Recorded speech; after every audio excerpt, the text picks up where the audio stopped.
নমস্কার, সকলকে আমার আন্তরিক শুভেচ্ছা অভিনন্দন এবং ভালোবাসা রইল। সকলে নিশ্চয়ই খুব ভালো আছেন। দেখুন, আমাদের সবসময় একটা জিনিস জানবেন, আমাদের গ্রহ নক্ষত্র 27টা নক্ষত্র, 12টা রাশি এবং 9টা গ্রহের সমন্বয়ে আমাদের জন্মছক তৈরি হয় এবং এই জন্মছক অনুযায়ী আমাদের কখন কি ভালো হবে, কখন কি খারাপ হবে সেগুলো কিন্তু দেখা যায়। কিন্তু তার মধ্যে ব্যতিক্রম আপনার ক্ষেত্রে কি শত্রুতা হচ্ছে, কি ধরনের, সেগুলোও কিন্তু জন্মছকের কানেকশান। কিন্তু আপনার উপর যদি কোনো রকমের খারাপ কিছু প্রভাব বা কেউ যদি তন্ত্রের বিভিন্ন ক্রিয়া যদি আপনার জন্মছকে থাকে, তাহলে আপনার মধ্যে সেই অ্যাক্টিভিটি জায়গাগুলো তৈরি হয়ে যাবে, অর্থাৎ খারাপ নেগেটিভ এনার্জিগুলো ক্রিয়েট হয়ে যাবে। কেউ যদি করতে চায় তাহলে আপনার দেখবেন সমস্যা তৈরি হচ্ছে। তো এগুলো কানেকশানের ওপর ডিপেন্ড করে।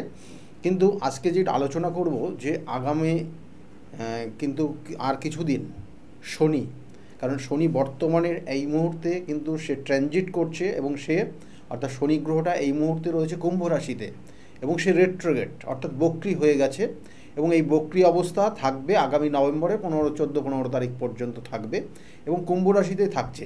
অর্থাৎ এই মুহূর্তে শনি কিন্তু শতবিশা নক্ষত্রে দিয়ে পাস করছে, অর্থাৎ সে তারপরে গিয়ে পূর্ব ভাদ্রপদ নক্ষত্রে কানেকশন হবে এবং সেটা অর্থাৎ এই যখন সে ডিরেক্ট হবে, অর্থাৎ এখন যেহেতু সে রেট্রোগেট আছে এবং যখন ডিরেক্ট হবে ওই নভেম্বর মাসের 14-15 তারিখ এবং তারপর থেকে সে ডিরেক্ট হবে এবং ডিরেক্ট যেই হবে তখন খুব স্মুথলি সে কিন্তু রান করবে এবং খুব কম সময়ের মধ্যেই কিন্তু সে পরবর্তীতে অর্থাৎ নভেম্বরের 15 তারিখ পর থেকে কিন্তু মার্চ মাস 2025-এর মার্চের 26-27 তারিখ 24 থেকে 26 তারিখের মধ্যে সে কিন্তু ট্রানজিট করে মীন রাশিতে গিয়ে প্রবেশ করবে।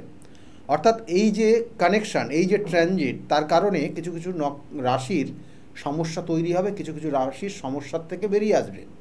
যেমন বেরিয়ে আসবে যে সকল রাশিগুলো, সেটা আগামী ওই 2025 সালের মার্চ মাসের কিন্তু ওই নির্দিষ্ট যে সময়টা আমি বললাম আপনাদেরকে, ওই নির্দিষ্ট সময় যেটা হচ্ছে ওই 29শে মার্চ, অর্থাৎ মার্চ মাসের লাস্ট উইক, 29শে মার্চ কিন্তু সে ট্রানজিট করে যাবে। তার কারণে যাদের ধাইয়া রয়েছে এই মুহূর্তে, ধাইয়ার যে প্রভাব রয়েছে, কর্কট রাশির ধাইয়ার প্রভাব রয়েছে। দেখুন, কর্কট রাশির জাতক জাতিকাদের খুব ভালো যাচ্ছে না, মানসিক টেনশন, যন্ত্রণা, কোনো কোনো কাজে হতে গিয়ে বাধা, এগুলো হচ্ছে। তাহলে কর্কট রাশির সেই ধাইয়ার থেকে সে মুক্ত হবে। কিন্তু এখন কিন্তু এই পর্যন্ত এখন যে সময়টা যাচ্ছে খুব একটা ভালো না।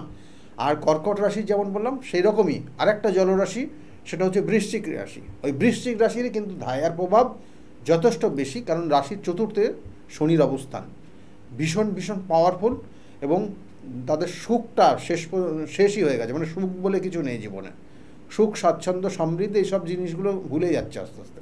এইরকম পরিস্থিতি হয়ে গেছে বৃশ্চিক রাশি যারা, তাদের ক্ষেত্রেও কিন্তু শুভ ফল আসতে চলেছে। অর্থাৎ আগামী দিনে শুভত্ব জায়গা তৈরি হচ্ছে।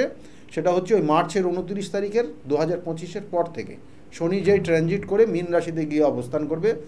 আর তার সঙ্গে সঙ্গে এদিকে হচ্ছে মকর রাশির যারা জাতক জাতিকারা রয়েছেন তাদের ক্ষেত্রেও কিন্তু শনির যে 7.5-এর প্রভাব চলছে সেখান থেকে তিনি মুক্ত হবেন। তাহলে মকর রাশি শনির 7.5-এর মুক্ত হচ্ছে, আর দুটো হচ্ছে রাশি, যেটা হচ্ছে কর্কট এবং বৃশ্চিক, এদের শনির যে ধায়া চলছে সেখান থেকে মুক্ত হবে এবং তাদের যে মানসিক দুশ্চিন্তা, সমস্যা, তার সঙ্গে সঙ্গে হওয়া কাজে বাধা, এইগুলোর থেকে কিন্তু তারা মুক্ত হতে চলেছে। কিন্তু ঘটনা হচ্ছে কুম্ভ রাশির কিন্তু শনির 7.5 থেকেই যাচ্ছে, কারণ ওই 25 অর্থাৎ 2025 সালের 29শে মার্চের পর যে ট্রানজিট হবে তাতে কিন্তু শনির অবস্থান কুম্ভ রাশির সাপেক্ষে দ্বিতীয় গিয়ে অবস্থান করবে। সুতরাং কুম্ভ রাশি শনির 7.5 থাকবে আর মিডিল স্টেজ কানেক্ট হয়ে যাবে মীন রাশির যারা জাতক জাতিকারা রয়েছেন।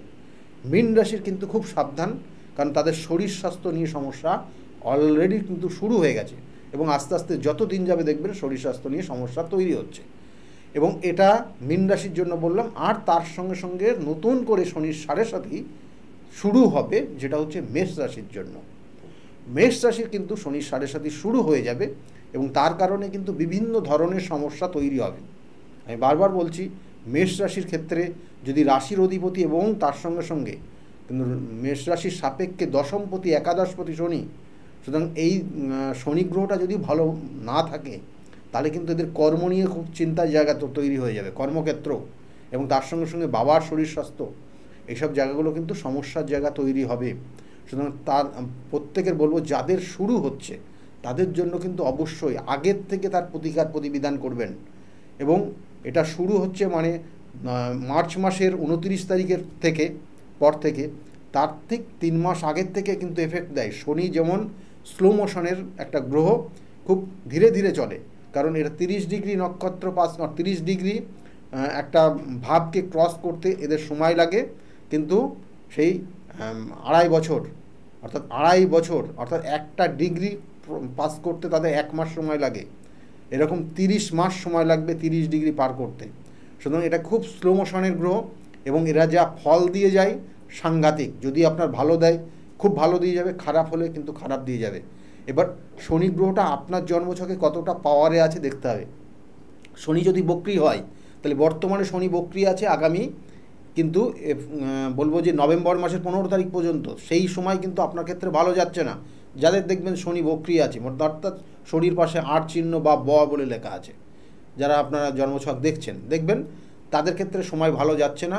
মানসিক দুশ্চিন্তা, শরীর স্বাস্থ্য ভালো যাচ্ছে না, হওয়া কাজে বাধা এগুলো তৈরি হচ্ছে। কারণ এখন শনি রেট্রোগেট অর্থাৎ অশুভ গ্রহ যখন বক্রি হয় তখন অশুভ ফল দেয়।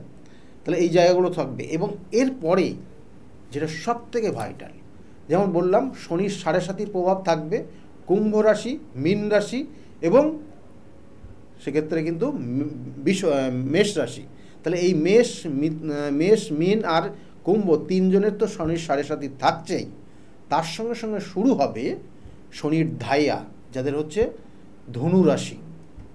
ধনু রাশির জাতক জাতিকাদের কিন্তু খুব সাবধান, তাদের শনির 7.5 প্রভাব তৈরি হবে।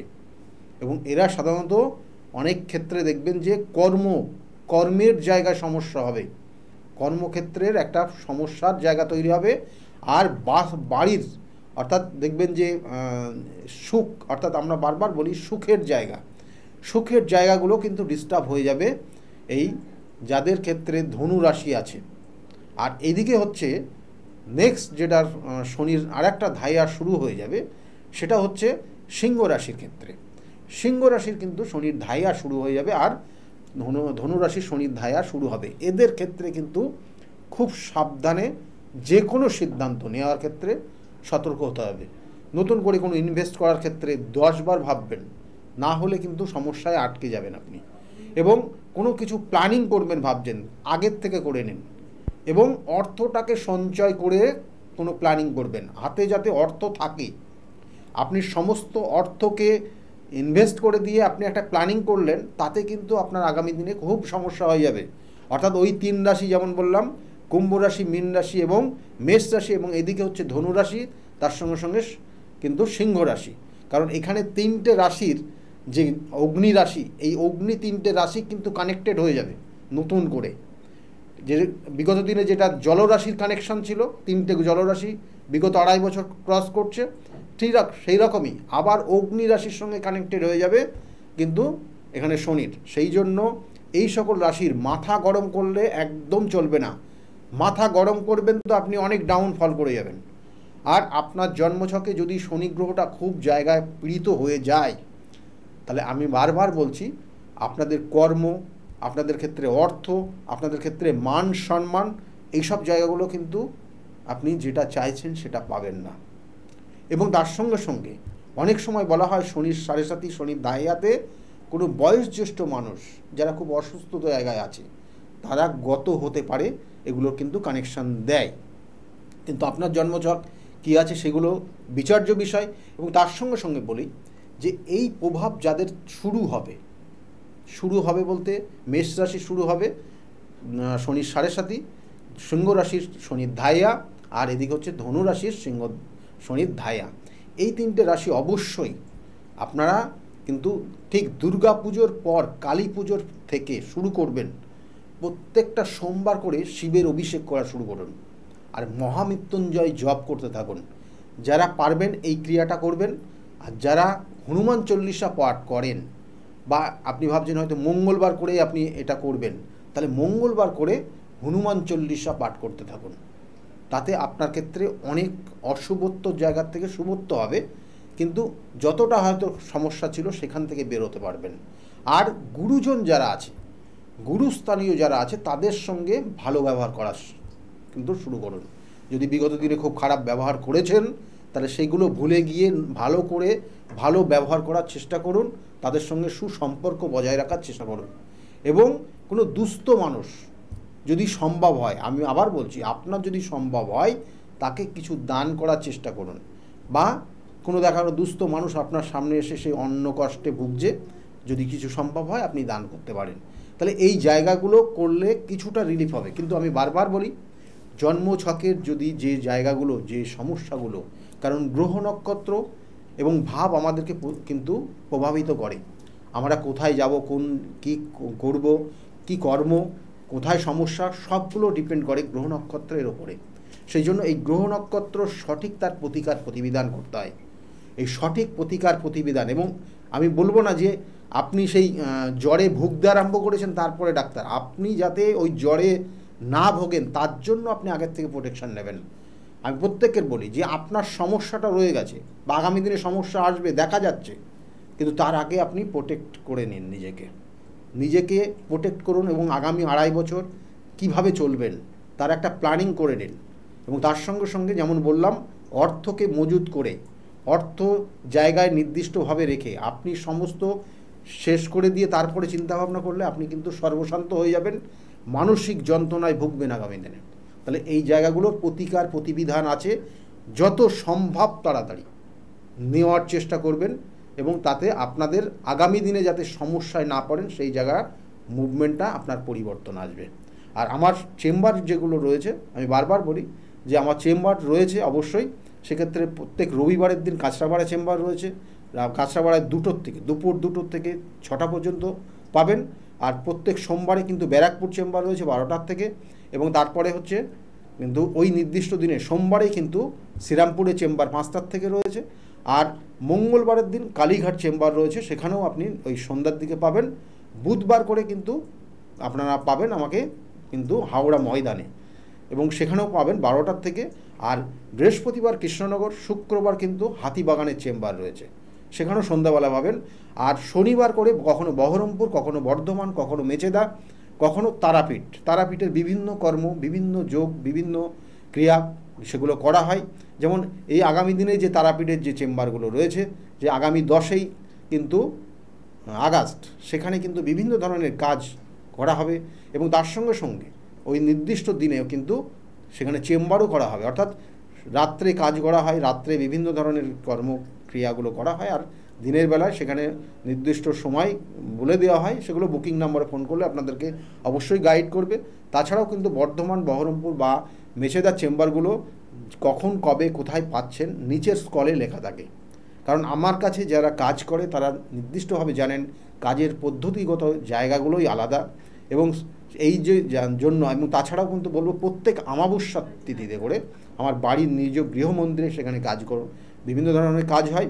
সেগুলোর জন্য যদি মনে করেন বা আপনার সমস্যা যদি থাকে, সেগুলো যদি প্রতিকার প্রতিবিধান করার আপনার প্ল্যানিং থাকে, তাহলে অবশ্যই যোগাযোগ করতে পারেন।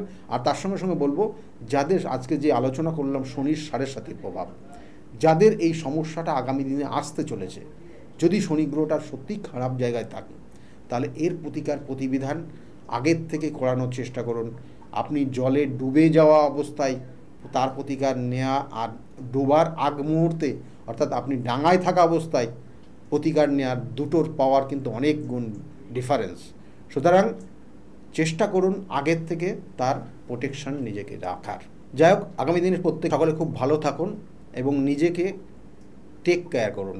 নিজেকে কিভাবে চলবেন, কি প্ল্যানিং করবেন, আগের থেকে সিদ্ধান্ত, আগের থেকে পরিকল্পনা করুন এবং সেইভাবে চলুন, দেখবেন ভালো ফল পাবেন। সকলে ভালো থাকুন, নমস্কার।